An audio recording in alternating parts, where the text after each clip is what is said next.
Sudhaji will now present summary of chapter 14.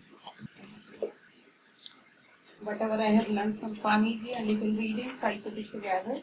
I hope it's useful. So this is chapter 14 about 3 gunas. So Lord Krishna continues his teaching to attain the goal of human life, which is immortality. So he has already explained us many ways to achieve this goal. He has taught us Karma Yoga, Yoga of renunciation, meditation, knowledge and realization, concentration, devotion, divine glory, and Raj Yoga. In case we do not achieve our goal in this life, he also taught us that Swamiji's words, the exit strategy at the time of death to reach the imperishable Brahman.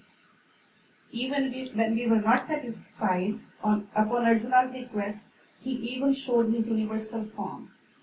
And in the last chapter, he explained the relationship between the field and the node of the field, and affirmed that the same divinity is present in all beings.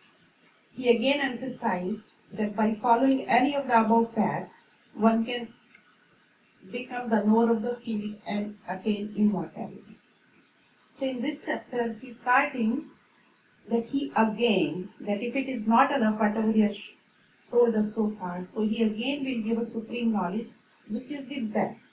Why it is best? Because this knowledge will help us to examine ourselves to make progress accordingly. And following this knowledge, sages have passed this world to highest perfection. So it's giving us proof that earlier, whosoever followed, they have reached that state. He assures us that by resorting to this knowledge, one can become like God, unaffected by process of creation and dissolution, no more birth or death. He again explains that all existence is manifestation of divine through the union of matter, which could be field, nature, prakriti, kshetra, and spirit, knower of the field, God, Brahman, supreme reality, consciousness, knowledge, self. The matter is inert and it gets vitalized by the spirit. The matter cannot function without the spirit, like a toaster cannot function without electricity. Similarly, spirit cannot manifest itself without the matter, like electricity cannot manifest its power without an instrument, which is, for example, toaster. So for spirit to manifest, some instrument has to be there, which is this matter. So then question comes, if the source of all being is divine himself, why do we see different forms and manifestations? Lord again affirms that the whole creation is the union of matter and spirit. The different forms and manifestations are due to the constituents of Prakriti called gunas. So what are these gunas? These gunas are born of matter and are basis of all substances. Their emergence is dependent upon the presence of consciousness. Therefore, they are not the inherent qualities of matter and nature. They are 3 different tendencies or 3 strands of a twisted rope of nature. And it is the power of these gunas which binds the immortal soul to the cycle of birth and death. How it does it? It is like cords. They bind the spirit to the matter and generate a feeling of attachment and limitation. Otherwise, spirit is full, complete, but because of these attachment, it feels as if it is limited, subjecting the eternal self to birth, death, constant change and pain. And the embodied self, which is totally pure, feels that changes in the body as its own changes and experiences pain. An example is like if you put water in a container, it acquires that shape. If you add the color, that it looks like colored water, but water is same. So spirit is all the time pure, complete, but because of this attachment, it looks different. Now, the highest ideal is to transcend the gunas. When a person realizes that God is behind the functioning of this whole universe, and gunas are simply the constituent of Prakriti, he himself achieves the status of God and becomes free from birth, death, old age and pain. It is then important to know the nature and behavior of 3 gunas and the ways to transcend them. So I just put this table together. First, what are the nature and qualities of gunas? Sattva there is no stain of evil or evil. It is pure and luminous. It creates inward happiness and peace. And because of this luminousness, mind and senses become sharp in presence of the light of consciousness. So it is overall goodness. In Rajas, it's passion and craving.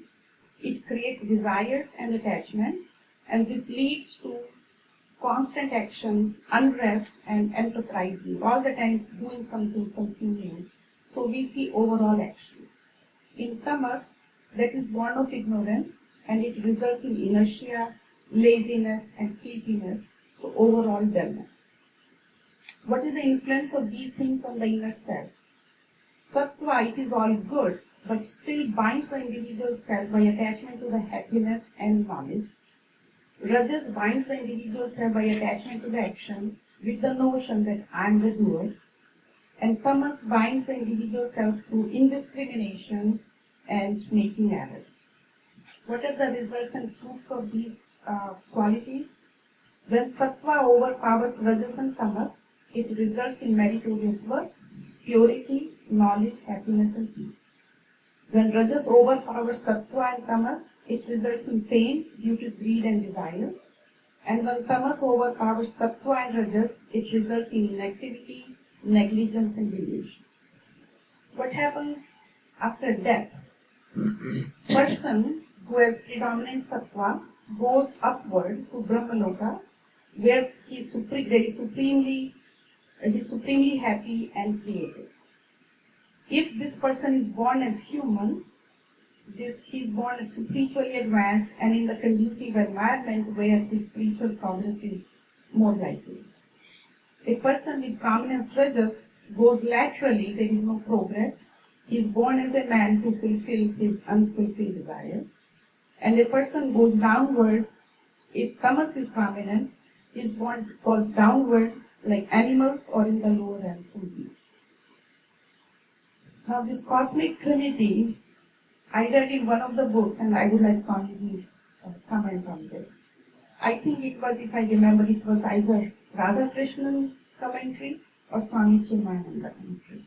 That Vishnu is example of Sattva, predominant Sattva. Although God is same and it's all good, but what we see is stability and maintenance. Brahma is example of Rajas, creation, is doing more and more and more ongoing. I had trouble putting Shiva as Tamas, but that's what it was written in the book. So when you see decay, death, or dissolution, that is Tamas. So I had little trouble here. I just put it, and I would like SwamiJi's comment on this. And it is from two prominent philosophers, so that's what I just put it there. Then after we learn this, the question is, what are the marks of a person who has transcended these three gunas? So this person is unaffected when any of the gunas appear in the mind, or is not worried when they are not absent. Basically, all these gunas are affecting our mind and our thought. So if a person who has transcended, let us say Sattva is prominent, he's not too happy about it. And if sometimes, let us say, anger comes or so, he sort of knows how to deal with that. Their presence does not create any attachment or aversion. He knows that these gunas are just play of Prakriti and his real self is pure divinity. Then how does this person behave, live in this world, and who has transcended these gunas? In all experience of the world, good, bad, or indifferent, he does not get agitated. And I think we all need to examine ourselves about this now. Remain steady in pain or pleasure, honor or dishonor, and when blamed or praised. All possessions are one and same to him. There is no difference between a clod of clay, a precious stone, or gold, because he knows this is all matter. He remains equanimous and does not get disturbed by things and circumstances of the world, whether they are dear and not dear. He treats friends and foes alike because he sees same divinity in all. And he gives up all desire-motivated activities. He is not taking up new projects or very enterprising and all. Then the next question is some message to us that how can we strive to become like that? So how a person can transcend three gunas? And Lord Krishna says, by serving the Lord with one unwavering devotion, selfless service with dedication. And he brings up here Karma Yoga plus Bhakti Yoga together. So in the final summary, there are three gunas are born of Prakriti, not spirit. It is the power of gunas which binds the soul to the cycle of birth and death. We should make effort to reduce tamas and rajas and increase sattva. The goal is to transcend three gunas and become triguna pita to achieve immortality. And selfless service with unwavering dedication, devotion to God is a way to transcend these three gunas. Thank you very much. This is something. I've never seen a summary of any chapter like this. It is good. Really fantastic. I don't know how to say this, but this is the best summary of any chapter that I've ever seen. Sudhaji has outdone herself this time. Very, very nice. Thank you.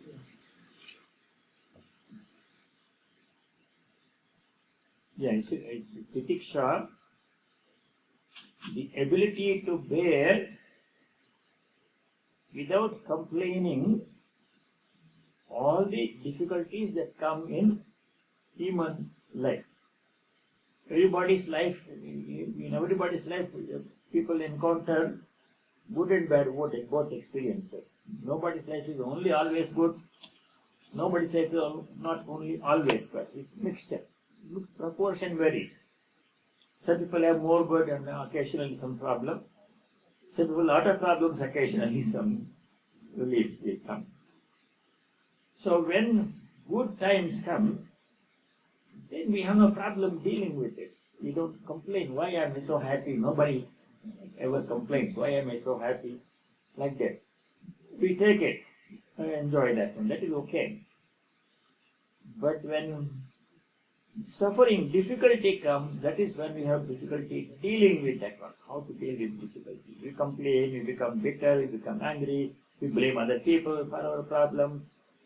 Other people cannot cause any problems for us. All the problems are originating from the other people, maybe simply the delivery instrument, the outlet through which difficulty seems to be coming, but they are not the cause, they are not the source. So when we have some problem, we should not blame other people. Too much complaining, too much lamenting, all the time become depressed and dejected, oh this happened, that also is not good. How to deal with difficulty we are considering. We have to remain calm as possible under the circumstances. And then we have to think of some creative ways of dealing with the problem situation. So there are two things we can do. First thing is taking preventive measures, leading our life in such a way that we don't encounter difficulty. Leading our lives in such a sattvic fashion, not doing bad things so that we don't encounter difficulty. But that is not enough. Difficulty may come because of past bad actions. So when difficulty does come, in spite of our preventive measures, we have to take remedial measures. First thing is preventive measure. Try to prevent, stay away from problem as much as possible, but problems still come. Second thing is take remedial measures when problems come. Whatever is needed, seek help from appropriate source. That also may or may not solve all the problem completely. Whatever problem remains after exhausting all the measures available to us, preventive remedial measures available, whatever problem remains cannot be solved, we have to calmly endure it, bear it. What you cannot cure, you have to endure. It's enduring the problem that is what we are dealing with. How to endure. We can complain, make a lot of noise and cry and become angry and blame other people and become depressed and dejected and react in an unpleasant manner to difficulties. That is not advisable. First thing is we have to accept. We have to accept the fact that difficulty, suffering is inevitable in human life. Why? Because nature of human life is like that. If you want to transcend all difficulties permanently, for them you have to achieve moksha, liberation from all difficulties. Pending that, as long as we remain on the human plane, we are bound to have difficulties. No matter how careful you are, first actions will bear fruit. So we have to deal with it calmly. We should remain calm and think of creative ways of dealing with it.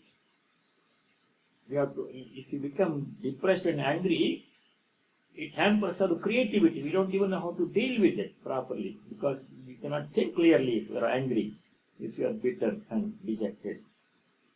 So we have to remain calm.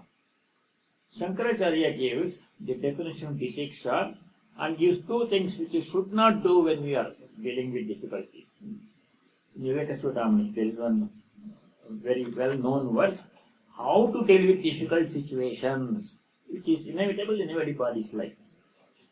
So the shloka is like this, Viveka I don't know the shloka number. 25. Shloka number 25. Viveka make a note of that. I'm glad there are people like that to help me out. This is God's grace. God comes in all these forms. That is true. It's not joke. Whatever is there is He alone. Sorry, 24? Yeah, some shloka numbers vary by one in different editions. 25 or 24. God Himself comes in all the forms. So what we are discussing, Shankara's definition of titiksha. Titiksha is, Shankaraji used the word, our junior Shankaracharya. Titiksha, that comes in the Viveka Chudamani. It says, Sahanam sarva dukkhanam apratikana purvakam chinta vilapa rahitam sa titiksha nigadyate. Beautiful. Very practical, Shankara gives very practical instructions on how to deal with adversity, which is inevitable in everybody's life. Some kind of problem will come. Financial problem, health problem, children problem, parent problem, spouse problem, job problem. We don't have to enumerate, we are familiar with that. When some problem comes, we have to do two things according to Shankara. Sahanam sarva dukkhanam. Sahanam means to bear after exhausting preventive remedial measures. That we have to do. We have to be proactive. We have to be proactive in foreseeing some problem coming and do things to offset it if as much as possible. We can't prevent all problems, but as much as possible. Preventive. Problems do come in spite of preventive measures and caution. Still, then you take remedial measures, whatever is available. If you have a health problem, we go to physician, where God Himself comes in the form of physicians to help us. If you plumbing problem, we call it plumber. Like that. That we know. We don't have to elaborate on that one.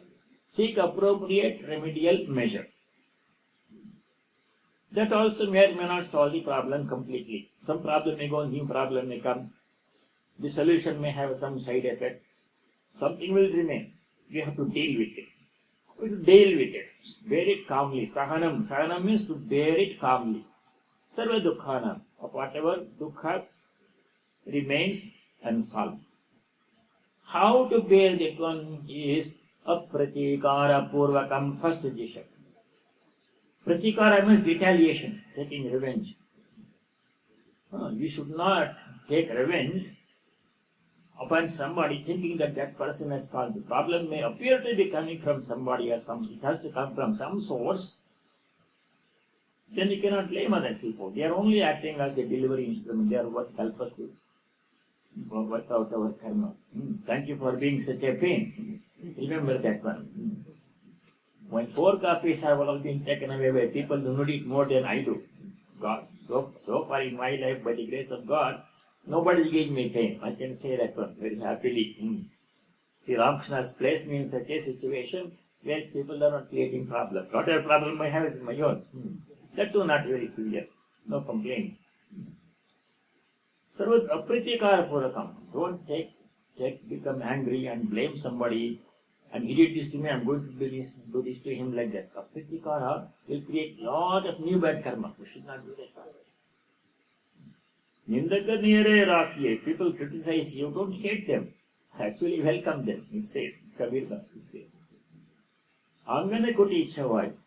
Bina sabun pani bina nirmala kare samai. They help us to work out our karma. They take us to the cleaners without soap and water. Clean our bad karmas. Make us free from bad karmas. They are helping us. Difficult to do that when actually somebody is creating trouble in the workplace or in the family. But at least we should not hate. Hatred should not be there. Apati karapurakam. One suggestion. Second thing Shankaracharya says is Chinta Vilaparahitam. Chinta means brooding. Brooding over the past, this happened, recounting it in your mind all the time. Why something happened, this happened. Many years and still you cannot forgive or forget. Carrying that in your mind, long after the problem itself has ceased. So that chinta is of no use. Brooding over the past is of, you can't go back in time and change the past. It's done, it's done. You have to bear it. Chinta can also be brooding about the future. It may happen, anticipating more problems. She is spoiling the present moment by thinking about all possible problems that may come in the future. They have not come yet. You should be aware of probable problem areas and take preventive measures, but no need to brood over what this may happen, I may become so sick. Like this one. We are imagining the worst possible consequence, creating the worst possible scenario in your mind. Like that one. That should be avoided. It is of no use. It again depletes the energy of our mind and robs us of our creativity and peace. Chinta should not be there. Pratikara should not be there. Pratikara should not be there. No retaliation, no anger, no vengeance. There is no revenge. Chinta means brooding should not be there, either about the past or about the future. Then our mind becomes relatively free and we can think of creative ways to deal with the situation. If you don't brood too much. Third thing Shankaracharya says is Vilaparahitam. Vilapa means lamentation. All the time talking about it. Whenever you meet somebody, say the whole story what this happened, lamenting too much. To some extent, unburdening ourselves by speaking with other people is helpful to get off the feelings. We have to cry, we have to give expression to our grief. It's all normal human behavior. Nothing wrong when crying. Something bad happens. Nothing wrong in talking about our difficulties. But how much and how long? With a few close friends, well, you shall explain your difficulties. This happened. They will give you consolation. They will give ideas to deal with it. They will help you. That's okay. It's normal. It's to be done.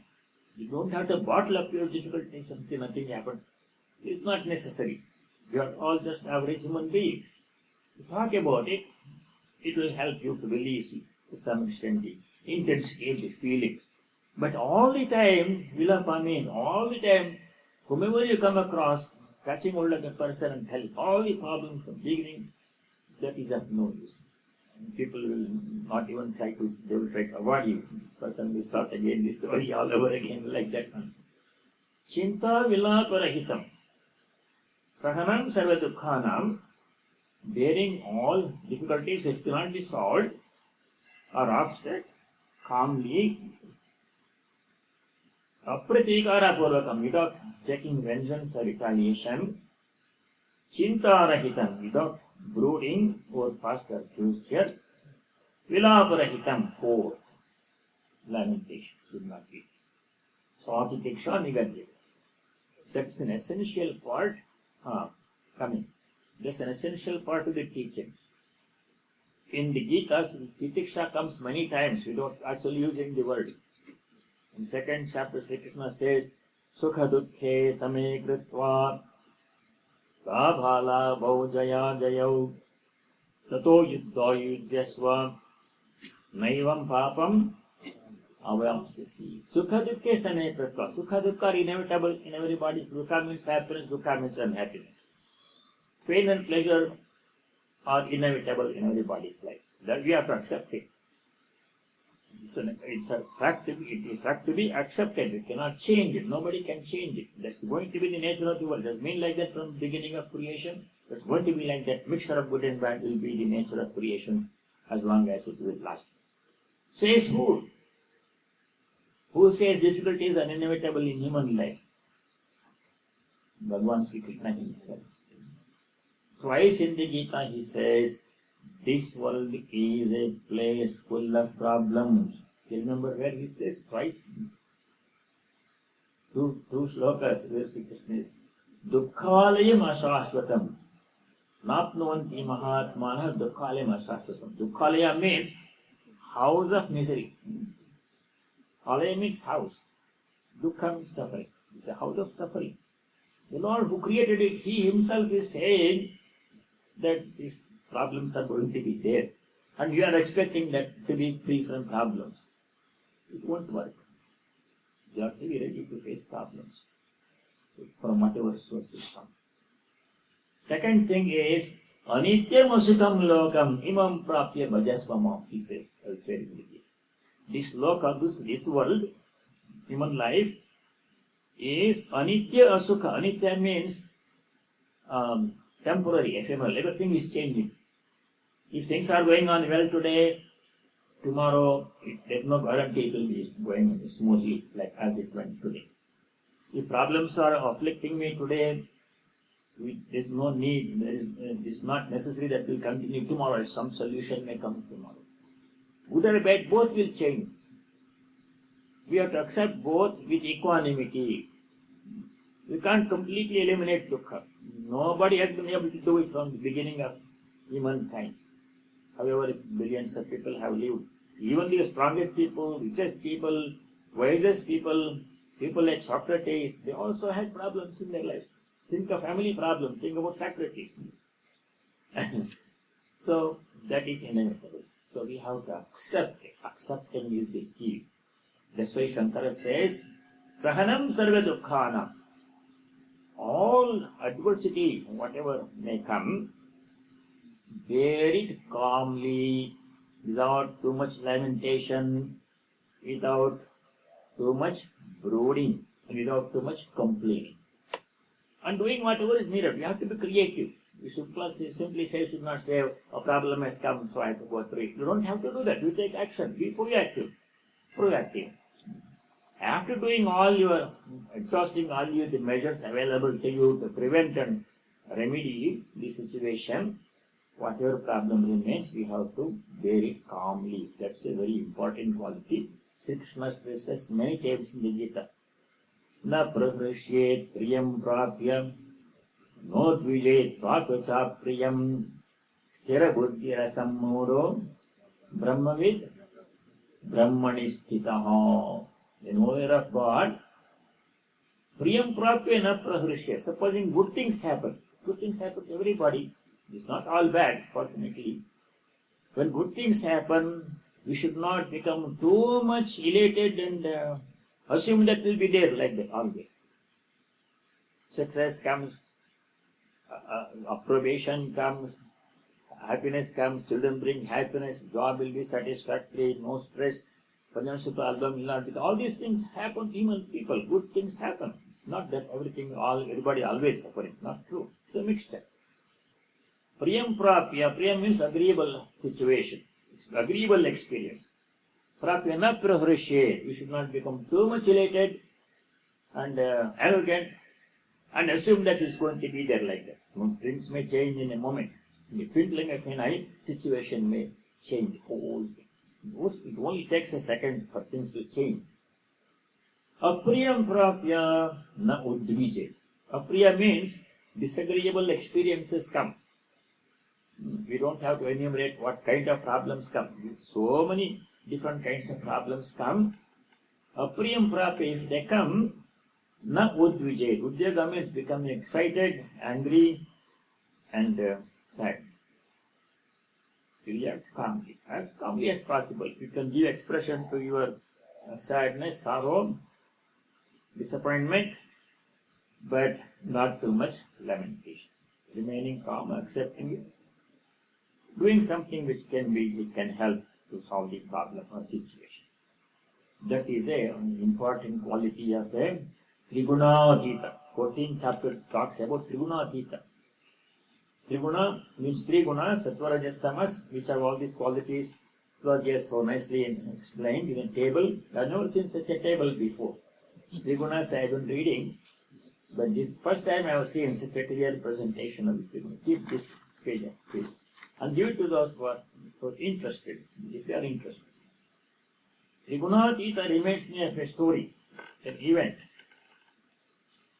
There was a Swamiji. His name was Swami Triguna-atitananda. Triguna-atitananda. Ananda means bliss. One who enjoys the bliss of transcending the three gunas. Absolute bliss.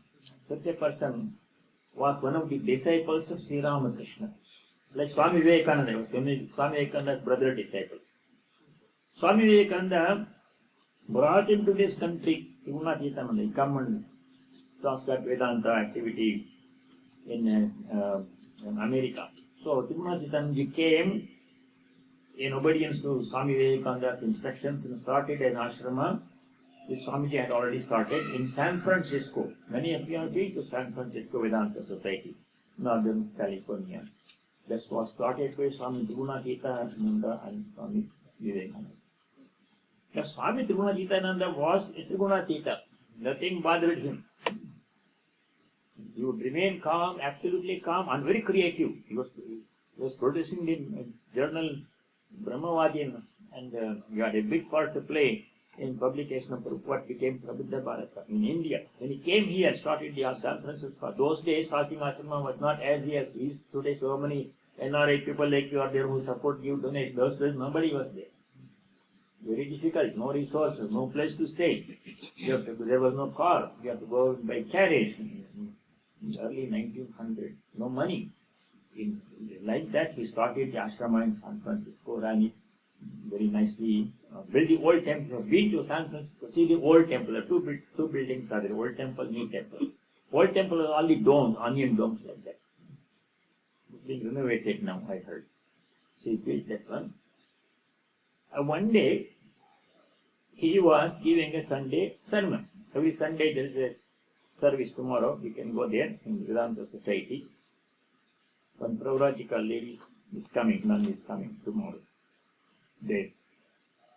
And he was standing on a podium and behind a lectern and giving the sermon. 11 o'clock every Sunday, Vedanta Society service. He was doing that Sunday service. There was some audience sitting there. Among the audience, there was a mentally deranged person who had gone there. And that person had a handmade kind of explosive device. Improvised explosive IED he had. Crudely made by himself, probably. In the middle of the talk, he threw it towards the Swami. The bomb exploded because this man was not a professional terrorist. He was somebody whose mind was not thinking. The bomb exploded and the person who threw it, he was injured, and Swamiji was injured. Other people may have, I don't know, 2 people were injured. He had put lot of nails in it, and all exploded. And that person who threw the bomb, he himself died of the injuries. And Swamiji was taken to the hospital. On the way to the hospital, his whole body was full of wounds. Whole body was Swamiji's body. This man died. Swamiji did not know. On the way to the hospital, those days 911 and all those things were not as efficient as today. So slowly they became there. On the way, Swamiji asked about that person. Is he doing all right? Was he injured? Is he okay? He asked. He didn't worry about his problem. He did not become angry, bitter. Oh, he threw bomb at me. I'm going to die. No. Calmly, he said, is that person okay? Was he also injured? Like this, inquired about the person who threw the bomb. And Swami was taken to the hospital. The injuries were too serious. And in a few days of intense pain and suffering, he died. Swami passed away. His name was Swami Brahmarupananda. If you get a chance, read his biography. San Francisco, Swami. That is Trigunatīta. Even in the face of severest calamities, even if the life is on line, not becoming upset. Yes. Someday we have to die. Today it's okay. It's all left to the Lord. Giving everything to God. Surrendering without complaining, without becoming bitter to the will of God. Accepting good and bad with equanimity. That is the quality, power of Triguna. If you overcome the three gunas, no problem is bother such a person. Just means so nadukhena gurunapi vichalyate. Sri Krishna says in the Gita.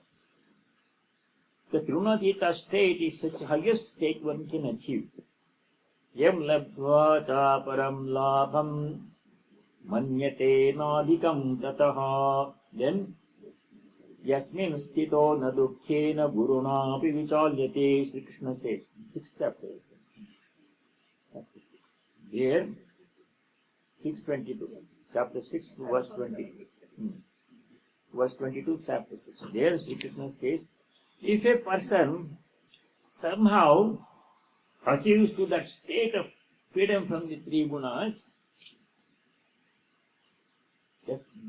Gurunapi dukkhena na vichalyate. Guru means heavy, intense, severe. Dukkha means suffering. Even if the intense adversity hits that person, na vichalyate, I mean person calm, absolutely calm and unperturbed. Take everything in stride. Nothing bothers the person. The feeling is okay. Alright, you want to take my body, be my guest. We will say like that. Saints have been like that. Nadukkena gurunapi vichalyate. Even by the intense kind of suffering, person remains unperturbed, absolutely calm. Such is the highest state that people can achieve. Tatodikam labham namanyate. There is nothing greater than that. Highest Srimati can get. That is the power of transcending three gunas. So Sudhaji has given a second page. How a person can transcend three gunas and attain immortality. By serving the Lord with unwavering devotion, selfless service with dedication. There is also another thing we can do. In the 14th chapter, if you go, Arjuna asks a question.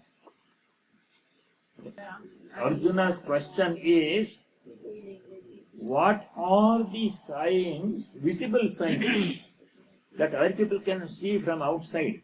14:21 question. 22 onwards answer. By which we can recognize a person who has transcended the three gunas. So 21st sloka, let us stand the question. Arjuna uvacha Kairlingai strin gunanetan Atito bhavati prabho Himachara katam chaitan Trin gunan ativartate. Here Arjuna's question is, by what signs is he to be distinguished who has transcended the three gunas? If somebody has transcended sattva, rajas and tamas, become Trigunatīta, how can we recognize such a person like that? Physically that person won't be different. He will be appearing same as before, maybe older. But no physical signs. But if you observe his behavior, character, personality, you can see very clear signs. Those are being described. Himacharaha, how does he, achara means conduct. How does he conduct himself? How does he behave? How does he deal with people? How does he deal with adversity? Very important. Katham Chaitam Jindranti Vartate. Now, from Sloka 22 until 26, 22 to 26, how many? 5 slokas. In 5 slokas, Sri Krishna gives a list of qualities that you can observe in a person who has transcended 3 gunas. Why that list has given? 2 reasons are there for Krishna giving such a list. These are given such list before. So the Pranya's list in 2nd chapter, Bhatta's list in Science in 12th chapter, etc. Here he has given a list of qualities of a person who has transcended 3 gunas and above all pain and suffering, transcended all duality and adversity and happiness, established in total peace. Nothing bothers such a person, good or bad. So those qualities are given there for 2 reasons. One reason is to identify a person who has transcended the 3 gunas so that they can take advice, approach that person, benefit from that person's holy company. For us to recognize a person. Second reason is we have to practice those virtues ourselves. Those are the list, that's a list of things for us to do. Whatever a great man does, we have to emulate great people. Like that, we have to emulate. What quality should I emulate when I see somebody? Those qualities are listed in these 5 slokas. So those are the ways. By practicing those virtues, we can all eventually transcend the 3 gunas. Make a special study of those 5 slokas. Slokas 22, we did that one. 22 to 26. So 26. So many qualities Trigunatita has. At least some of those qualities we can practice. We should practice. If not all. All may be difficult all of a sudden. Take 1 or 2 qualities. Whatever you can practice, start with that. Others will follow. That is the method by which we can all eventually become Trigunatitas. And life offers lot of opportunities for everyone to express, to exercise these qualities. Those are from Sloka 22 to 26. Take 1 or 2 of them and then wake up your mind. Next time some disturbance comes in my life, at home, at workplace or any place else, I'm not going to be upset. I'll deal with it creatively, but I'm not going to be angry. In the mind, disturbance occurs first. Then it may manifest in physical body. If you become too much angry, blood pressure may go up. Or stomach acidity may come if you become too much angry. But you become angry first in the mind. Then it manifests in the physical body as an effect. So focus on remaining calm and peaceful. Make a resolution. No matter how many disturbances come in my life, from other people or from job or from family or Vedanta society or any place, no matter what says, what disturb me, I will not allow myself to be disturbed. I will deal with it calmly, creatively, but I will not allow myself to be overcome by so much grief and anger that I will lose my sanity.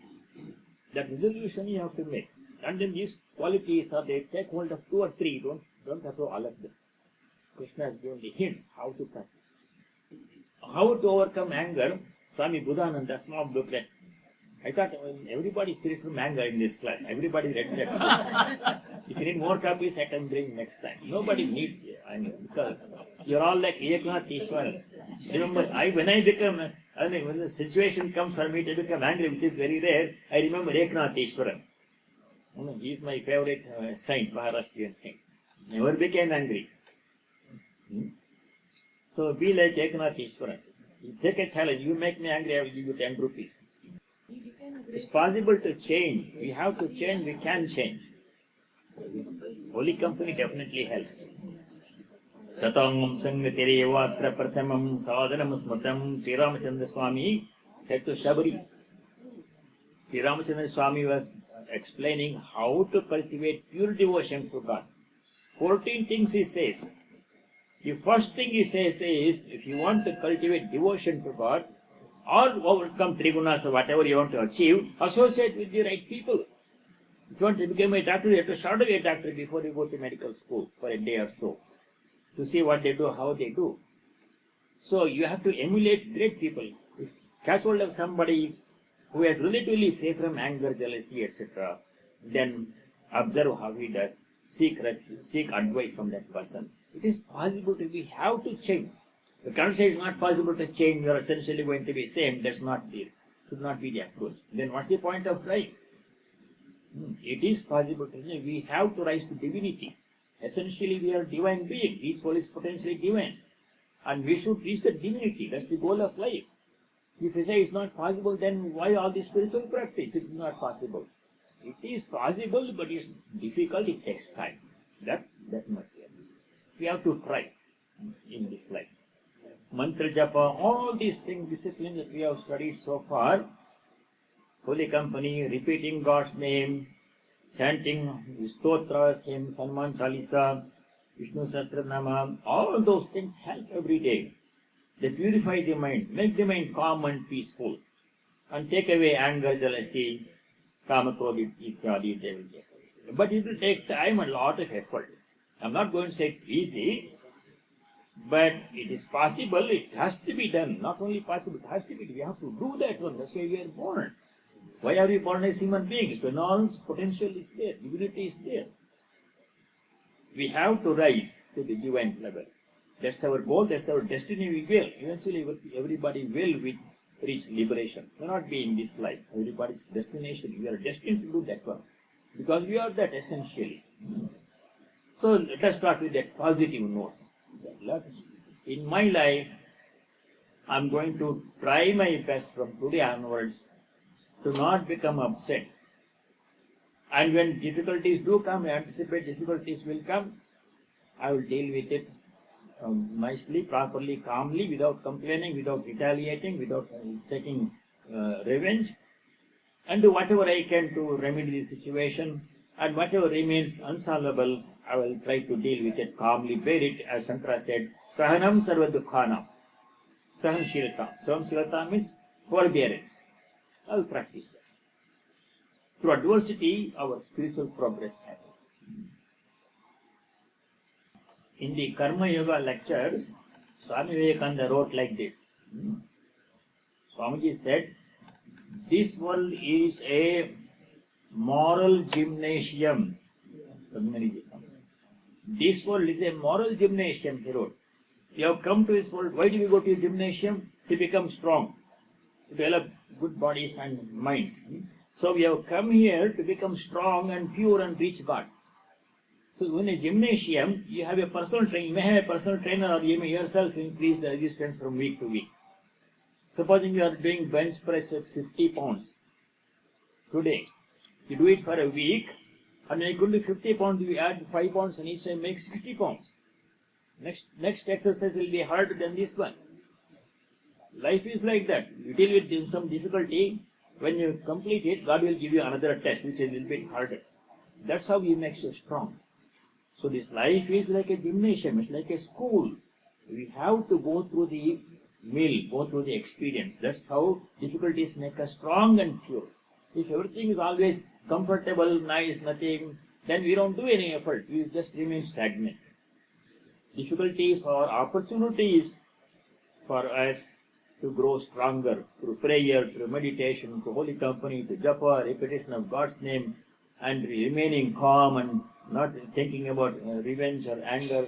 He did this, I'm going to do this to him, like that. That's all difficulties must be welcomed as opportunities for us to grow spiritually stronger. That's how it should be done.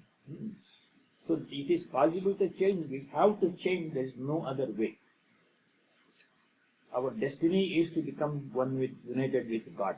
How can we do that one if we remain always in human level, with anger, jealousy, in everything intact? It won't happen. So we have to change. It is slow, it is difficult. It requires a lot of effort. There will be pitfalls and setbacks. Not going to be a smooth journey. Katha Upanishad says, this spiritual journey is a very difficult journey. Those who have walked this path, they have told us it's not easy. Don't think it's going to be easy. It's going to be difficult, but you have to do it. Surasya dhara nishita duratyaya durgam patah tat kavayo vadanti. Yama says to Nachiketa. Surasya dhara means the edge of a sword. Very sharp. Nishita means very sharp. Duratyaya, very difficult to cross. Life is like that. Everybody's life is like some more, some less. Small variations. Everybody's life is full of difficulties, combined, interspersed with some happy moments. It's a combination. And the spiritual path, reaching God, is not an easy path. Kavayo vadanti, who says these things? Those people who walked along this path and reached the goal, they have said, you have to follow this path and go to these disciplines. It's not going to be easy, but you will reach it. You have to do it. There is no other way. Nanya pantha vidyate ayanaya. There is no other way. There is no other way. We have to reach God. Struggle will be there. Tomorrow gymnasium, Swami said. It's not easy. If there is no resistance, there is no growth in strength also. Supposing you do 5-pound dumbbell like this 15 times every day, morning, evening, then you can only do 5 pounds. You can never reach 6 pounds or 8 pounds. You have to increase the resistance. God does the job of increasing resistance very nicely.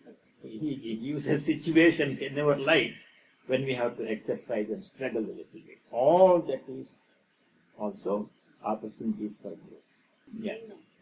In creation, all the three gunas are there. Sattva is there, Rajastama is there, creation is there, destruction is there, maintenance is there. It's all going on all the time. Srishti, Sthiti, Laya are going on all the time. So there is place, there is evil in this world. We can't deny that decisions are evil. But we have to, in spite of that, overcome and make progress and reach God. Our destination is to reach God. That's why we should never lose of that sight of that destination. Long-term goal. Today's goal is the short-term goal is okay. We have to pay attention to what we are doing. But we should never lose sight of the ultimate goal of life is to reach God, become perfect, be ye perfect even as the Father in heaven is perfect. In Jesus Christ said in the Bible. What is perfect? Be ye, you also have to become perfect. That's our teachers have said that. We have to become, we have to realize God. And difficulty will be there, of course. Difficulty will be there. Nobody denies that. Okay, anything else about before we leave 14th chapter? One good. 15th chapter will begin today, but we will not have much time. There are some very interesting and important slokas in the 15th chapter. One sloka which stands out in my mind about 15 in the 15th chapter is 15:15. Easy for me. That's how I remember. 15:15, 13:13. Sarvasya chaham. Badminiji says that one. So 15:15. First line only pay attention. Second line is not necessary. Sarvasya. Let us chant that sloka. Sarvasya chaham hridi sannivishtaha. Sarvasya chaham hridi sannivishtaha. Mattasmriti jnanam apohanam cha. Mattasmriti jnanam apohanam cha. Vedaisha sarvairahameva vedyo. Vedaisha sarvairahameva vedyo. Vedanta krit videva chaham. Vedanta krit videva chaham. Let us take the first quarter of that sloka. 4 parts are there, 4 lines are there. Take only the first line of the 4 lines. And that alone can help us to deal with our life problems to a large extent. How to deal with people who are difficult in our lives? Answer is given in the first quarter of that sloka. Bhagavan Sri Krishna says, Sarvasya hridi aham sannivishtaha. Just take those few words. Sarva. Hridi means hridaye, in the hearts. Sarvasya hridi, in the hearts of all the beings, aham sannivishtaha. I have taken up residence. Who is saying that one? Bhagavan is saying. God is saying, I have taken up residence in the hearts of all the beings. This is unconditional truth. It does not depend upon that person's belief or agreement. I may say God is not present in my heart. Where is the God in my heart? I can deny that one. Or I may not believe in God at all. But regardless of my belief or faith, His presence is a given fact. That is an unalterable fact. His presence is an unalterable fact. So what does that mean in terms of our behavior? How does it? Every time we should ask the question, if so what? If so, what question has to be? All right, say God, all right, you agree with it. All right, God is saying, or Gita says, agree, but it may be truth. Or if so what? What does it mean to me? I still have to go to work tomorrow morning and take care of children and pay the bills. How does it alter these things? It has a profound effect on every small thing in our life.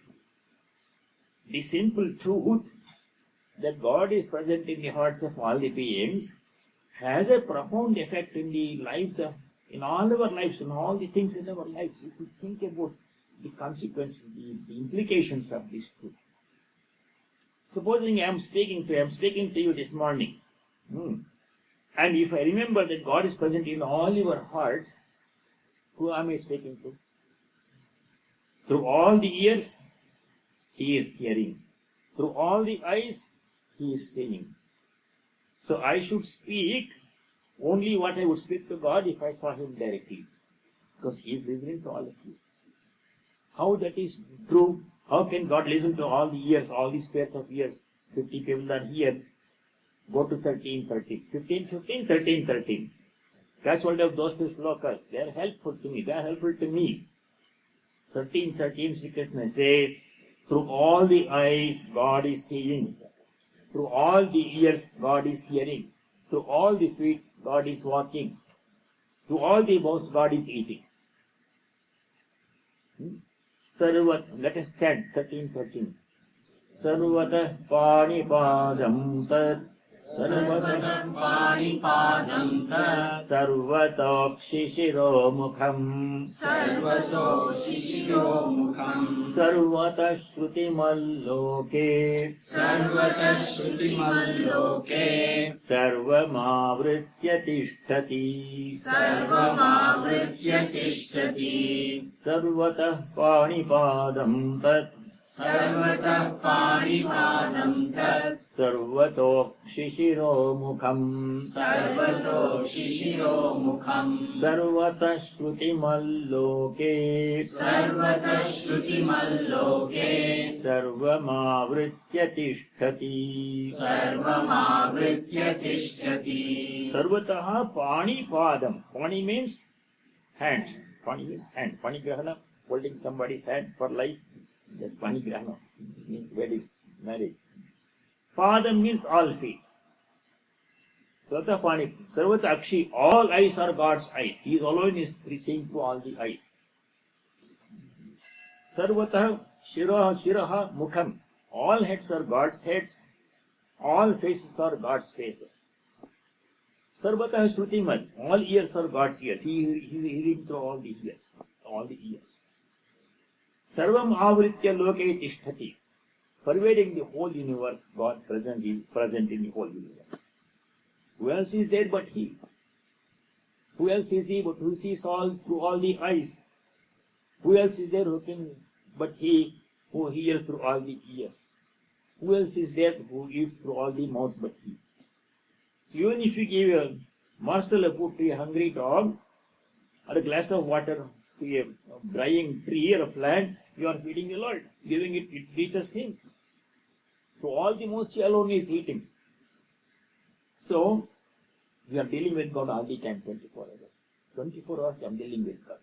So if I see the presence of God in you, if God is present in the hearts of all of you, it's my responsibility to deal with you as if I am dealing with God. I should not say anything lie, because He is hearing through your ears. I should dress this reasonably well, because He is hearing through all the eyes, seeing through all the eyes. I should be truthful, gentle. I should be courteous towards all of you, because I am dealing with Him in your heart. So the awareness that God is present in the hearts of all the beings, 15:15, makes me responsible to behave with everybody as if I am dealing with God himself. He come in, it is his choice how he, in what form he comes, in what form costume he wears, it's his choice. He may come in the form of nice people, sattvic people, pure people, as in this group, or he may come as a wicked man with a pistol in his hand or a sword in his hand. That is his choice. But he alone is there in all the creation. He and creation are not separate. He pervades the whole creation. Yenasuram idam tatam, you see, you read it in the Gita several times.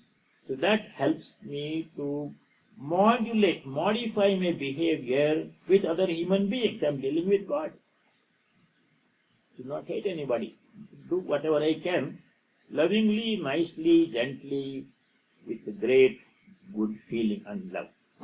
Whatever you do for people, whether he may be your co-worker, your child, your father, your parent, your co-worker, your stranger in the street, you are dealing with him alone. Who else is there but he?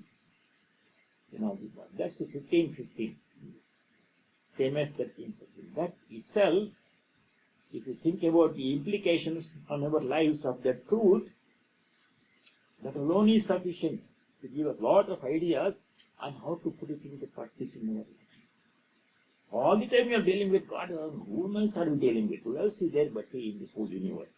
It's all he in disguise. Wearing all these forms, he alone comes. That is Vedantic truth. I like that idea very much.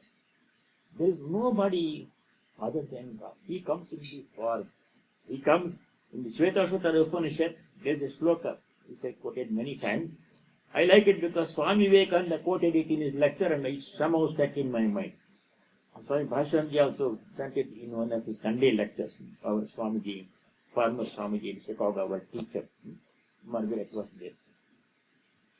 Swami Brahmarupananda quoted Swami Vivekananda, who quoted from Shvetashvatara Upanishad this verse. We are not going to study that, but Tvam Stri, Tvam Pumanasi, Tvam Kumara Utava Kumari, Tvam Jirno Dandena Vanchasi, Tvam Jato Bhavasi Vishwato Mukhaha.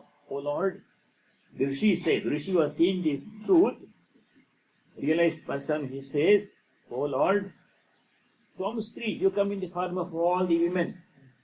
All women are gods, divine Devis. We have to bow down to all the women. Yadi Sarvoteshu Matrurupena Samstita Chantis. So whenever you see any woman, you have to show respect. You have to show respect to all the women, young or old. Kumara Vatava Kumari. From Puman, when you see a man, Puman means man. Male, female, no distinction from the God's point of view. It's only a biological distinction. But spiritually, man and women are the same spiritual beings. He is present in all equally.